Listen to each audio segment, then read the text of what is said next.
کرزی کوم خطرناک پلان درلود؟ طالبانو څه ورسره وکړل؟ همدا ټول معلومات را سره په همدې ویډیو کې وګورئ، خو ویډیو را سره تر پایه وګورئ.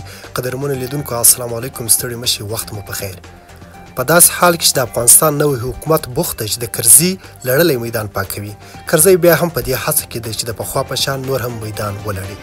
د کرزي په وخت کې چې کله آن ولسي جرګه نه وه جوړه شوې، کرزي د مارشال قاسم فهیم په وینا د پنجشیر ولسوالۍ ولایت کړ او دایکنډي هم د ولایت په شکل اعلان کړ.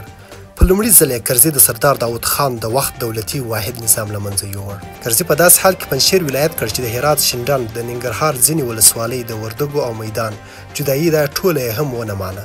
لنډه دا چې 20 کاله د لنډغورو هر ناروا امر او غوښتنه ومنل. اوس هم طالبان ته یې ویلي چې په پنجشیر کې عملیات نه کوي. دا چې هغوی لګیا دي چې د قدرت جزیرې ختموي، کومې چې د جوړې کړې وي، او پکې د مرکزي حکومت هیڅ امر نه چلېده. طالبان همدا اوس وایي چې په پنجشیر کې دومره وسله ده چې په افغانستان کې نه وه. له همدې کبله دا وسله دوی همدا اوس کابل ته انتقالوي. هغوی اوس د کرزي له لوري تجزیې ته برابر شوي، افغانستان بیرته یو واحد او یو ځای کوي.